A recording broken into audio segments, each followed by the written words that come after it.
সময় শুরু হচ্ছে এখন আনইন্টারাপ্টেড। 130 কোটি ভারতবাসী মোদিজিকে বিজয় তিলক পরিয়ে দিয়েছে। মোদিজি তুমি যাও আর ওই ক্যান্সার নামক পাকিস্তান আর বাংলাদেশ দুটোকে পৃথিবীর মানচিত্র থেকে মুছে দাও, দিয়ে তুমি নতুন অখণ্ড ভারত তৈরি করো এবং ওই বাংলাদেশ আর পাকিস্তান নামক ক্যান্সার দুটোকে যেদিনকে পৃথিবীর মানচিত্র থেকে তুমি মুছে দেবে সেদিন তোমার 543-এ 543, 400 পার নয়, 543-এ 543 তোমাকে দেশ দেবে এবং আগামী একবার দুবার তিনবার যতবার চাইবে বিনা প্রতিদ্বন্দ্বিতায় বিনা নির্বাচনে মোদিজি তুমিই থাকবে আমাদের প্রধানমন্ত্রী, তুমিই থাকবে আমাদের দেশ জুড়ে, তুমিই থাকবে আমাদের হৃদয় জুড়ে। কিন্তু এইবার মোদিজি ওই ক্যান্সার নামক বাংলাদেশ আর পাকিস্তানকে পৃথিবীর ম্যাপ থেকে তোমাকে মুছে দিতেই হবে। তুমি পারবে মোদিজি, তুমিই পারবে। তোমার উপর 130 কোটি মানুষ ভরসা বিশ্বাস রেখেছে। তোমার 56 ইঞ্চি ছাব্বিশ দাও। গতকালই আমাদের সঙ্গে আপনি যখন প্যানেল ডিসকাশনে বসেছিলেন তখন একটি কথা আপনি বলেছিলেন, তা হলো প্রধানমন্ত্রী নরেন্দ্র মোদীর কাছে আপনি আর্জি জানিয়েছিলেন যে এটাই মোক্ষম সময় পিওকে দখল করে নেওয়ার এবং তার সঙ্গে সঙ্গে পাকিস্তানকে ক্রমাগত অনেকগুলো টুকরোতে ভাগ করে দেওয়ার। এবং ভারত কতটা করছে তার থেকেও বড় প্রশ্ন হচ্ছে পাকিস্তানের ভেতরে গৃহযুদ্ধ লেগে গিয়েছে এবং বালুচিস্তানে ইতিমধ্যেই বালুচিস্তানের স্বয়ং পতাকা উঠে গিয়েছে, সেখানে পাকিস্তানের পতাকা আর নেই। জয়দেব, পাকিস্তান আজ পর্যন্ত স্বাধীনতার পর থেকে এত দুর্বল অবস্থায় কোনোদিন দেখিনি আমরা, আমার জ্ঞান।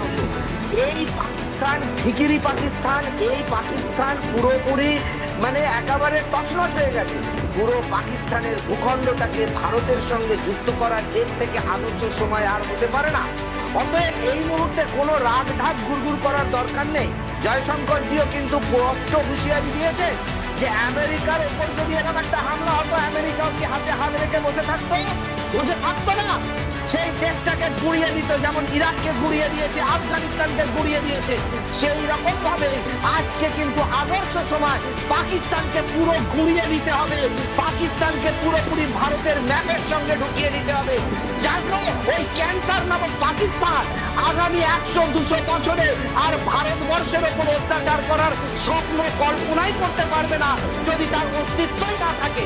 কিন্তু যদি এই পাকিস্তানকে রেখে দেওয়া হয়, এরা রক্তবীজের দল, ওই 2-4টে আর্মি জঙ্গি ক্যাম্প উড়িয়ে দিয়ে কিন্তু সন্ত্রাসবাদকে ধ্বংস বা নির্মূল করা যাবে না। কারণ আজকে আমরা দেখেছি বালাকোট হয়েছে, পাঠানকোট হয়েছে, সার্জিক্যাল স্ট্রাইক হয়েছে, কিন্তু তাতে কি আরো ফান্ডিং দিয়েছে আইএসআই এবং তাতে পুষ্ট হয়ে আরো জঙ্গি হামলা হয়েছে ভারতের উপর। আমরা মুম্বাই এটাকে কত প্রাণ হারিয়েছে আমাদের দেশের মানুষ। অতএব এই রাত ভাত গুড়গুড় করে রাত দেয় একেবারে সোজাসুজি সম্মুখ সমরে এবং পাকিস্তানকে একেবারে নিঃশেষ করে দিয়ে পাকিস্তানকে ভারতের সঙ্গে যুক্ত করতে হবে। না रहेगा बांस, না বাজেगा बांसुरी, এই কনসেপ্টে চলতে হবে। পাকিস্তান নামক ক্যান্সার যদি থাকে ম্যাপে তাহলে কিন্তু সন্ত্রাসবাদ কোনোদিনই শেষ হবে না, তাহলে কিন্তু এই সন্ত্রাসবাদ জঙ্গি হামলা কোনোদিন শেষ হবে না। পাকিস্তান ওই বাঁশুরিটাকেই শেষ করে দিতে হবে। বাঁশও থাকবে না, বাঁশুরিও বাঁচবে না, পাকিস্তানি থাকবে না, পৃথিবীর ম্যাপ থেকে এটাকে মুছে দিতে হবে। আর তার সঙ্গে যে দেশটাকে ভারতবর্ষ নিজের রক্ত দিয়ে নিজের সেনা দিয়ে স্বাধীন করেছিল, আজকে তাদেরও দরদ উঠেছে পাকিস্তানের জন্য। তারা দরদ দেখাচ্ছে আজকে পাকিস্তানের জন্য, তারা আজকে সমর্থন করছে পাকিস্তানকে। অতএব ওই দেশটাকে কিন্তু নিয়ে নিতে হবে। আজকে বাংলাদেশ এবং পাকিস্তান এই দুটো দেশই কিন্তু ভারতের দুদিকে প্রতিবেশীর নামে অভিশাপ হয়ে গেছে এবং এরা প্রতিবেশী নামে শুধু অভিশপ্ত নয়, এরা ক্ষতি সাধন করছে দিনের পর দিন ভারতে। অতএব ভারতের আগামী প্রজন্মকে যদি সুরক্ষিত করতে হয়, ভারতকে যদি উন্নত দেশ হতে হয় এবং শান্তিশীল একটা এশিয়ার মধ্যে দেশ হিসেবে আরো এগিয়ে যেতে হয়, তাহলে এই দুটো শত্রুকে নিকেশ করতে হবে। এই দুটো শত্রু কিন্তু ভারতবর্ষের দুদিকে দুটো ক্যান্সার হয়ে গেছে। এবং এই ক্যান্সার যদি থাকে, আমরা যেমন জানি ক্যান্সারের কোনো অ্যান্সার হয় না, সেই রকম এই দুটো দেশ কিন্তু আগামী দিনে বারবার ভারতের উপর প্রত্যাঘাত করবে। কাশ্মীরে থেকে শুরু করে ভারতবর্ষের অভ্যন্তরে পাকিস্তান বারবার জঙ্গি হামলা করেছে। আমেরিকার উপর যদি আজকে এতবার জঙ্গি হামলা হতো, চীনের উপর যদি এতবার জঙ্গি হামলা হতো, ছেড়ে দিত চীন বা আজকে আমেরিকা? রাশিয়া ছেড়ে দিয়েছে ইউক্রেনকে, অতএব ভারতবর্ষ কেন ছাড়বে পাকিস্তানকে? একেবারে গুঁড়িয়ে শেষ করে দিতে হবে পাকিস্তানকে। এই অবস্থাটা হয়েছে কংগ্রেসের জন্য।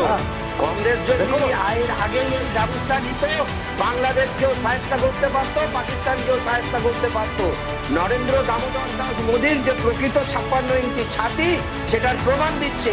কিন্তু এখনো বাকি সবে সিঁদুরের বদলা হয়েছে, এখনো মঙ্গলসূত্রের বদলা বাকি আছে, শাখা সিঁদুরের বদলা বাকি আছে। এবং পাকিস্তান আর বাংলাদেশকে ভারতবর্ষের সঙ্গে যুক্ত করে পৃথিবীর ম্যাপ থেকে এই দুটো ক্যান্সারকে দূর করতে হবে।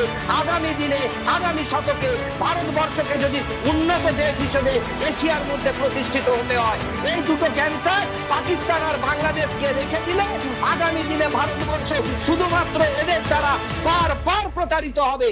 বারবার এরা জঙ্গি তৈরি করবে, জঙ্গি ঘাঁটি তৈরি করবে, এবং এই আইএসআই এর ফান্ডে পাকিস্তানের পয়সায় আর এখন বাংলাদেশের পয়সায় জঙ্গি ঢোকাবে আমাদের পশ্চিমবঙ্গ সহ সারা ভারতবর্ষে। আর ঢুকিয়ে দিয়ে এই বাংলাদেশ আর তার চাচাতো ভাই, তার বাপ, ওই পাকিস্তান, এই দুজনে মিলে ভারতকে অস্ত্র ব্যক্ত করে রাখবে। অতএব সবলে সময় কেটে গেছে।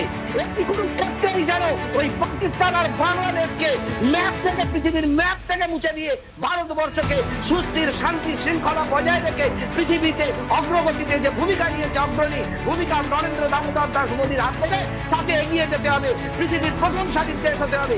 কিন্তু এই দুটো কাল ছাপ, বিষধর ছাপ যদি থাকে, এদের ছবলে ভারতকে বারবার নিহত হতে হবে। রতনবাবু, ইতিমধ্যে মহাভারতে যখন সুদর্শন চক্র ধরেছিলেন শ্রীকৃষ্ণ, আজও ভারত সুদর্শন চক্র ধরে ফেলেছে। রতনবাবু, এবার